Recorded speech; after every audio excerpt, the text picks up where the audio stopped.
Hoy, en Palabra y Vida,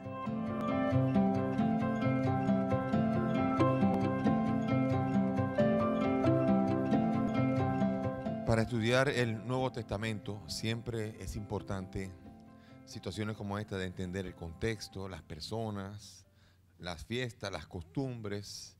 Esto es más importante ahora que ponerse a leer el Nuevo Testamento. El Nuevo Testamento es un curso de introducción, pretende dar orientación solamente para poder entender, para poder ubicar. Cuando uno esté leyendo, se le acercan unos saduceos, no es lo mismo que se le acerquen unos fariseos. ¿Cuál es la diferencia entre ambos? Y así por el estilo. Es importante entender cuando discuten los fariseos y los saduceos frente a Pablo, qué está pasando.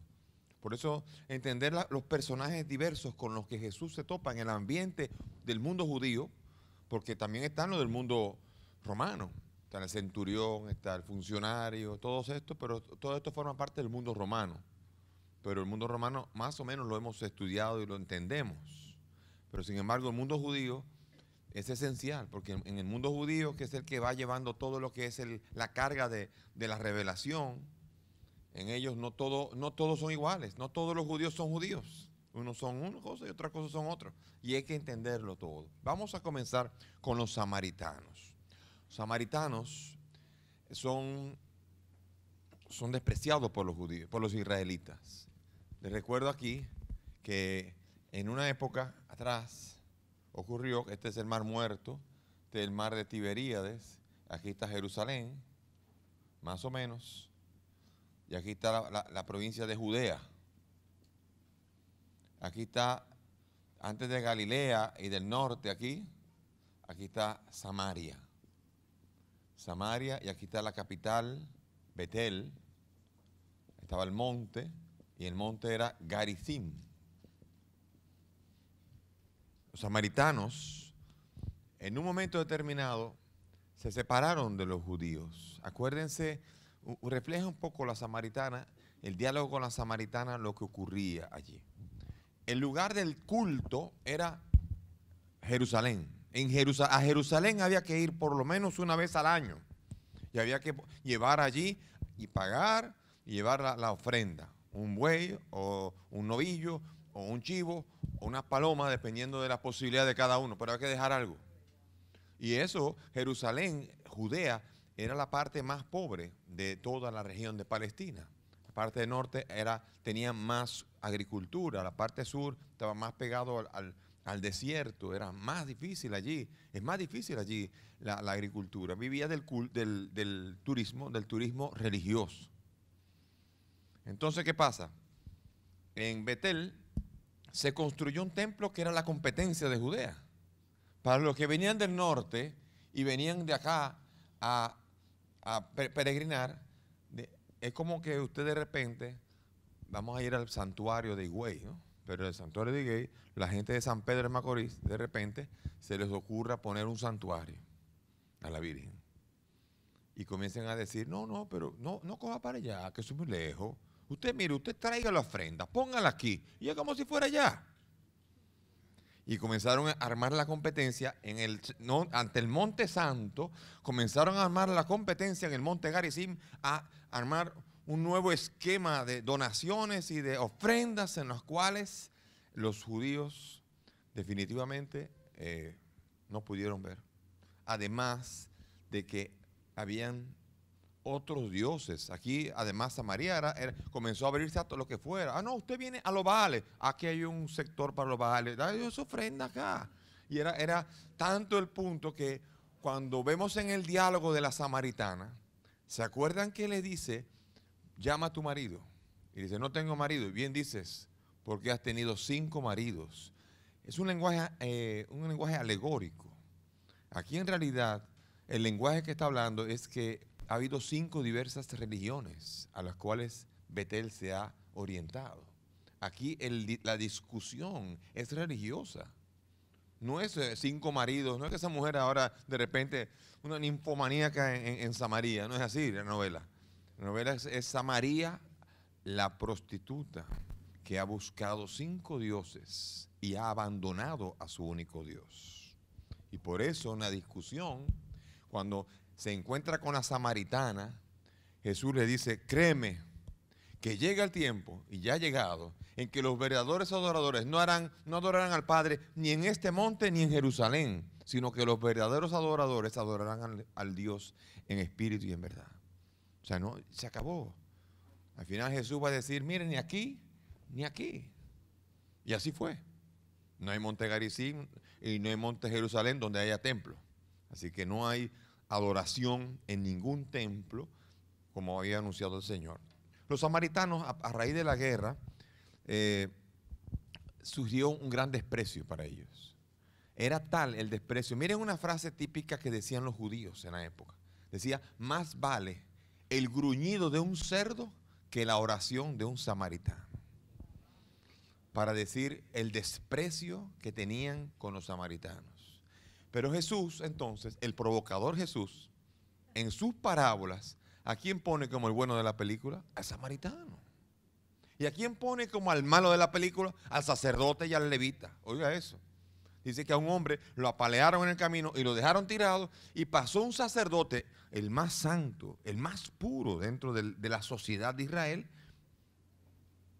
y un levita que es uno que se está preparando para ser sacerdote, y el samaritano, el odiado, en el cuento de Jesús, es el que hace la misericordia. Y es el que invita a tomar como modelo. ¿Quién de los dos practicó la misericordia? Pues entonces, haga eso. Óigame, qué provocador. Hágalo usted y ponga siempre, ponga que el dominicano quedó mal y que el haitiano quedó bien, para que vea.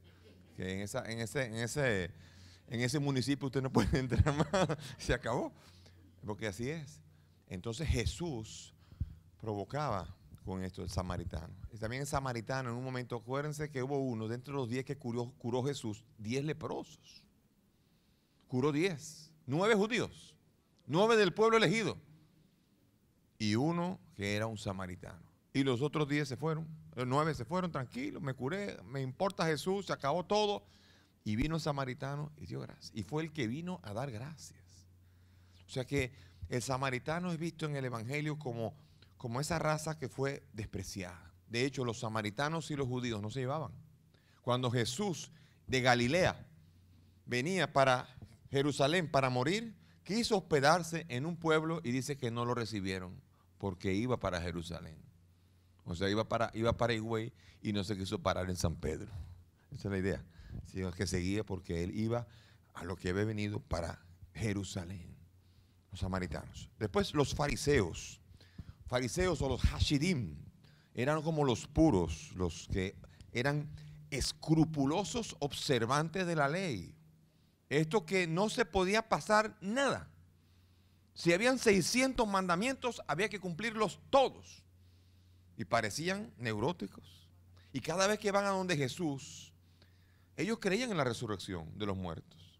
Acuérdense que ya cuando llega la historia, la famosa historia, ya ustedes ya me conocen cuando hago esto. Estamos cerca de Jesús, por aquí. Ya hay libros del Antiguo Testamento, sobre todo Daniel 12, los Macabeos, una de Macabeos 12 y una de Macabeos 15, donde ya comienzan a hablar de la resurrección de los muertos. Ellos no saben cómo. Nadie les ha explicado todo, pero comienzan a intuir. ¿Fruto de quién? Fruto del encuentro con una cultura. ¿Cuál es la cultura? ¿Ya se olvidaron? Griegos. Los griegos en el siglo IV ya, antes de Cristo, ya habían comenzado a hablar de una palabra importante, la inmortalidad del alma. La razón había comenzado a intuir. Fíjense cómo la razón también aporta. Los judíos fajados con su ley. Una fe ciega que obedecía. Y los griegos que comienzan a proponer la inmortalidad del alma. Y los judíos y los griegos comienzan a hacer una simbiosis. Y también los judíos comienzan a aceptar la idea, aunque no entienden cómo. Ellos saben que si algo va a pasar ahí, va a ser Yahvé. ¿Cómo? No saben cómo, pero será Yahvé. Y ocurrió. ¿Dónde ocurrió? En el cruce de caminos. ¿Se acuerdan? En el cruce de caminos, llegada la plenitud de los tiempos, vino Jesús. Y aquí está Jesús. Los fariseos creían en la resurrección. Ellos seguían fielmente, trataban de seguir fielmente los dictámenes de la religión, de la ley. ¿Se acuerdan de alguno que fuera fariseo entre los personajes de la Biblia? Pablo. Pablo venía de la escuela farisea de Gamaliel. Es como decir Harvard o la mejor universidad que pueda haber. Venía de la escuela de rabinismo de Gamaliel en Jerusalén. Allí estudió Pablo. Pablo estudió en las escuelas filosóficas de Tarso, que era una ciudad universitaria.